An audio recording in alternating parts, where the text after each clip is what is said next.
بالله السميع العليم من الشيطان اللعين الرجيم. بسم الله الرحمن الرحيم. الحمد لله الذي هدانا لهذا وما كنا لنهتدي لولا أن هدانا الله.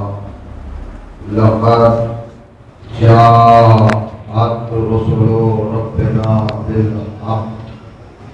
الصلاة والسلام على رسول الثقلين محبوب رب المغربين والمشرقين جد الحسن والحسين سيدنا ومولانا أبي القاسم اللهم صل على محمد وآل محمد وأهل بيته الطيبين الطاهرين المعصومين المظلومين وأصحابه المنتجبين ولعنة الله على أعدائهم أجمعين من يومنا هذا إلى يوم الدين.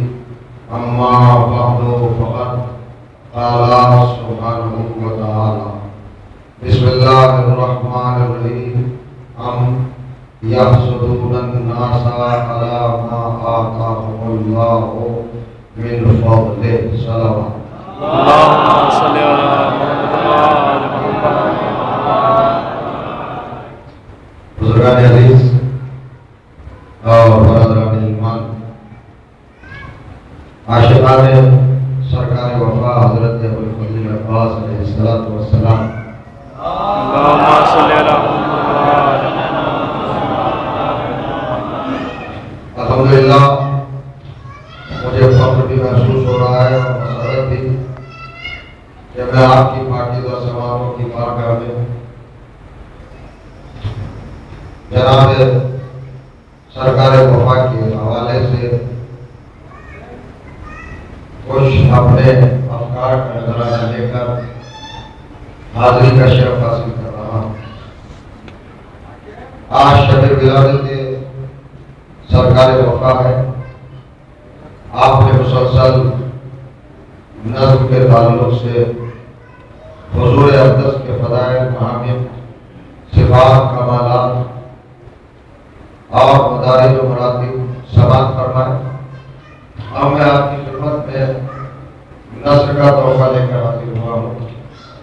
ہمارے یہاں ہوتا یہ ہے اکثر کہ ہم جشن کو بھی مجلس سمجھ کے سنتے ہیں، حالانکہ مجلس کا ماحول الگ ہوتا ہے اور جشن کا ماحول الگ ہوتا ہے. جشن کے ماحول کا اشارہ یہ ہوتا ہے کہ چہرے گلاب کی طرح کھلے ہوئے ہوں، فکریں گلیوں کی طرح چمک رہی ہو، خیرت پروان چڑھ رہی ہو، آپ کی شباب پر ہو، احساس اور وجدان اپنے آپ کے مندروں پر جلوہ فکر ہو. تب تو لطف سبحان ہے. میں نے آپ کی خدمت میں ایک مختصر سی مگر اہم آیت تلاوت کرنے کا شرف حاصل کیا. سورہ نساء جو قرآن مجید کا چوتھا سورہ ہے، اس کی 40ویں آیت. اللہ نے اپنی بارگاہ کے ہاتھیوں، رہبروں، رہنماؤں، پیشواؤں اور قافلہ سالاروں اور علم برداروں کا تذکرہ اس آیت میں اجمال کے ساتھ، یعنی اختصار کے ساتھ اور شوق میں کیا اور ہمیں دعوت فکر دی ہے کہ ہم عقائد کو اور دقائق کو اور باریکیوں کو، صداقت کو اور سچائیوں کو شناخت کرنے کی اپنے دل میں، اپنے دماغ میں، اپنے فکر میں، اپنے خرد میں، اپنے ضمیر میں، اپنے ضمیر میں، اپنے احساس میں، اپنے شعور میں عادت ڈالیں. ارشاد ہوتا ہے ام یحسدون الناس علی ما آتاهم اللہ من فضلہ. لوگوں کو کیا ہو گیا کہ وہ ہم جن افراد کو منصب ہدایت پر بلندیاں دے کر، مرتبے دے کر، رفعتیں دے کر اور شان و شوکت عطا کر کے بٹھاتے ہیں، جبرکت فرماتے ہیں، ان سے یہ لوگ چلنے کیوں لگتے ہیں، حسد کیوں کرنے لگتے ہیں، جلسی کا شکار کیوں ہو جاتے ہیں. ہم نے تو ان کو فضل سے کچھ عطا کیا ہے، فضل کا ایک حصہ کیا ہے، فضل کا ایک جز دیا ہے. فضل میں سے ہم نے ان کو تھوڑا سا فضل عطا کیا ہے. پھر لوگوں سے برداشت نہیں ہوگا، لوگ سوال نہیں مار رہے، لوگ اپنے آپ کو یہ مندر پر آیت نہیں لگ رہا ہے. ہم نے آدم کو تھوڑا سا فضل دیا، نوح کو تھوڑا سا فضل دیا، ابراہیم کو تھوڑا سا فضل دیا، موسیٰ کو تھوڑا سا فضل دیا، عیسیٰ کو تھوڑا سا فضل دیا، لیکن انہی کے قوم کے لوگ، انہی کے ملک کے لوگ اور انہی کے زمانے کے لوگ ان سے حسد کرنے لگے، ان سے جلنے لگے. پہلی بات تو یہ معلوم ہوئی کہ قرآن مجید میں ایک تصور اور ایک کنسیپٹ اور ایک حقیقت سے ہم کو ہمکنار کیا ہے. وہ یہ ہے کہ دیکھیے جب تم سے لوگ چلنے لگے تو سمجھ لو کہ تم صاحب فضل ہو گئے. اس لیے کہ عام لوگوں سے حسد نہیں کیا جاتا. حسد کی بنیاد ہے فضل، عطائے فضل. اور کہیے گا احساس کمتری میں جب ذہن مبتلا ہوتا ہے، جب فکر مریض ہو جاتی ہے، احساس کمتری کی تصویر کرنے لگتی ہے، اس وقت اپنے مد مقابل سے، صاحب رتبہ سے، صاحب مرتبہ سے، صاحب منصب سے، صاحب فضیلت سے حسد کرنے لگتی ہے. حسد بہت بڑی چیز ہے.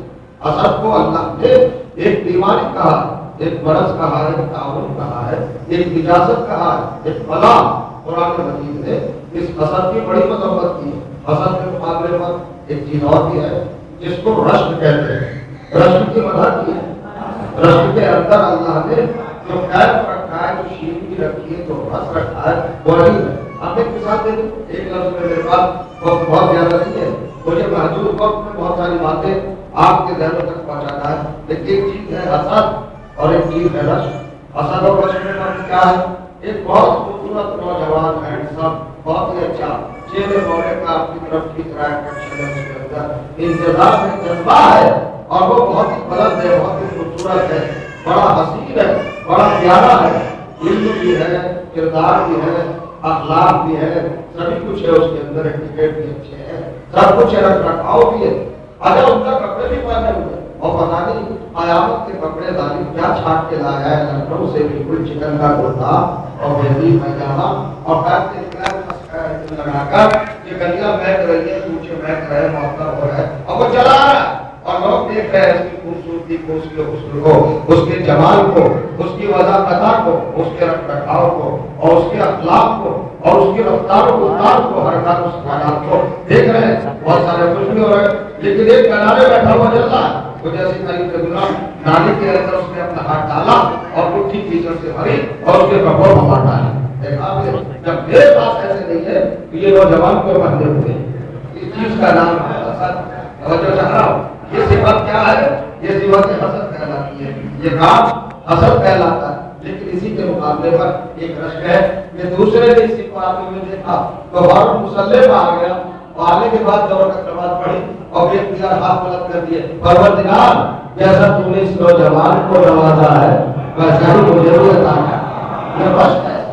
یہ رشک بہت زیادہ تعریف کیا ہوا ہے، اس کی مدح کی جاتی ہے، اس کی سراہنا کی جاتی ہے، اس کو اچھا سمجھا جاتا ہے. اب دونوں چیزوں کو سمجھیے. اب میں آپ کے سامنے ایک چھوٹی سی تعریف رکھتا ہوں قرآن کے حوالے سے کہ ہمیں حسد کرنے والے بھی بہت لوگ ملے، لیکن معصوموں کی قطار میں اور معصوموں کی صف میں اور عصمتوں کی جماعت میں ہمیں کوئی حسد کرنے والا نہیں ملا.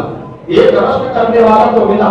میں چھوٹی سی بات کہہ رہا ہوں کہ نبی نے، پیغمبر نے، معصوم نے، مطہر نے، عالم علم رسولی نے، صاحب مرتبہ نے، صاحب منصب نے، صاحب کمال نے اور صاحب عہدہ نے اللہ کی بارگاہ میں ایک معصومہ بچی کو پالا. اس بچی کا نام تھا مریم.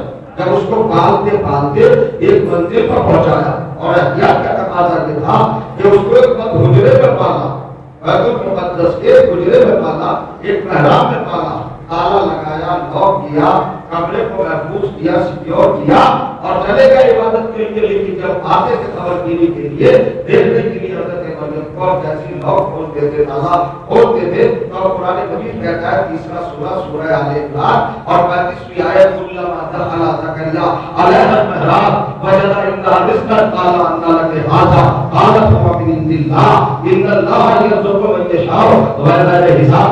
حضرت زکریا معصوم ہے، مریم بھی معصومہ ہے، لیکن جب آتے تھے حجرے میں تو تازہ ترین کھانا، بہترین خوشبو، بہترین اس کے اندر یعنی کیفیتیں تھی، ٹیسٹ تھا، اچھا تھا، تازہ ترین کھانا پاک ہوتی ہوئی ابھی ابھی جنت سے آیا تھا، فریش فوڈ تھا بھائی، ابھی آیا تھا جنت سے. جیسے مشام رسالت نے محسوس کیا تو فوراً میں اختیار کا اللہ کے ہاتھا مریم یہ تمہارے پاس کہاں سے آیا؟ حیرت کے لیے آتا ہے، تعجب کے لیے. جب کوئی بات ہو رہا ہے تو وہاں پر لفظ امنا بولا جاتا ہے عربی زبان میں. امنا حیرت سے کہا مریم یہ کہاں سے آ گیا، یہ کس جگہ سے آ گیا؟ میں جملہ کہنا چاہتا ہوں یہاں پر. کیا جناب زکریا کو نہیں معلوم تھا کہ مریم معصومہ ہے، مریم مطہرہ ہے، مریم طاہرہ ہے، مریم صدیقہ ہے، مریم بتول ہے، مریم مادر رسول ہے، مریم کوئی غلط نہیں کر سکتی؟ پھر یہ کیوں پوچھ رہے؟ اور جناب زکریا کو 100% معلوم ہے کہ کھانا جنت سے آیا ہے، پھر بھی کیوں پوچھ رہے ہیں؟ اصل میں قرآن تو تاریخیں بناتی ہے. اس نے ہمیں درس دیا ہے کہ جب اپنی بیٹی کے پاس کوئی ایکسٹرا چیز دیکھنا تو اس سے سوال ضرور کر لینا یہ کہاں سے آیا. الگ سے بات آ رہی ہے، یہ تو تبلیغی تعلق تھا اور انقلاب تھا. ایک ویسے تو دوسری بات کہہ رہا ہوں. اب آپ نے کیا ہے، اللہ نے انسانیتوں کو رتبوں کے ساتھ پیدا کیا. کوئی انسان اور کریے گا انسان ہے، انسان کافر بھی ہے، انسان مشرک بھی ہے، انسان منافق بھی ہے، انسان جاہل بھی ہے، انسان عالم بھی ہے، انسان غریب بھی ہے، انسان مالدار بھی ہے، انسان کمزور بھی ہے، انسان طاقتور بھی ہے، انسان بزدل بھی ہے، انسان شاد و شجاعت مند بھی ہے، انسان جاہل بھی ہے، انسان عالم بھی ہے. اور آگے بڑھیے جب کردار کی منزل آتی ہے تو انسان عبد بھی ہے، انسان نبی بھی ہے، انسان رسول بھی ہے، انسان خلیل بھی ہے، انسان امام بھی ہے. تو یہ کیفیت ہے نا، یہ کیفیتوں میں اگر آپ دیکھیے تو رسالت کی بہت بڑی منزل ہے. اور جناب زکریا رسول ہے، اور کہیے گا جب جناب زکریا رسول ہے اور رسالت کے منصب پہ فائز ہے تو اس سے پہلے دعا نہیں ملتی مجھے قرآن میں کہ حضرت زکریا نے حالانکہ لاولد ہے، کوئی بیٹا نہیں ہے، کوئی بیٹی نہیں ہے، شادی کو بہت دن ہو گئے، مریم کو پرورش کر رہے ہیں، رشتے میں مریم کے خاتون ہے مگر اولاد نہیں ہے، رسول ہے، آپ تک اللہ سے اولاد نہیں مانگی. اور کہیے گا لیکن جیسی مریم کے پاس جنت کا کھانا دیکھا تو قرآن کہتا ہے بنانے کا دعا زکریا رب نے حبیب ملتا ہے تو جانا ملنا تم کا ضروریت کرتے یہ بتا انہا کا انتا سمیع دعا فوری کے اختیار حضرت زکریا کے ہاتھ اٹھائے دعا کے لیے. پروردگار اب مجھ سے رہا نہیں جاتا، مجھے بھی ایک ایسا ہی طیب و طاہر بیٹا دے دے جیسی مریم ہے. لیکن میں کہا لا رہا ایسا طیب و طاہر بیٹا، ایسا بیٹا شاید میں آپ کے جنم کے قریب لے جائے.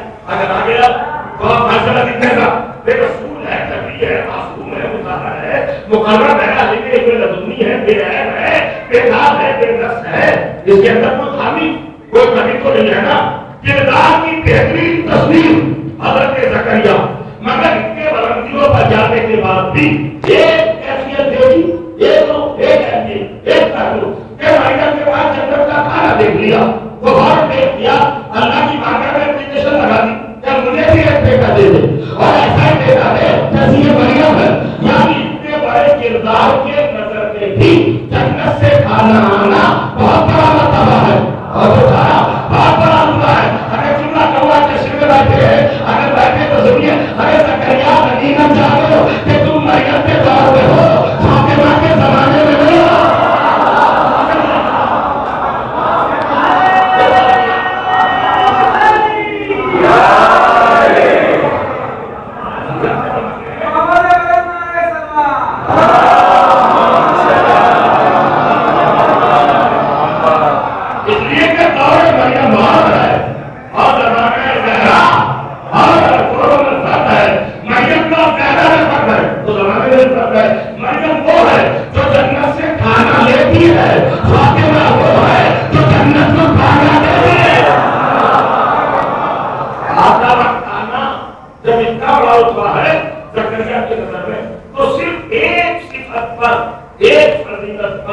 اتنا بڑا نبی بے اختیار ہو گیا.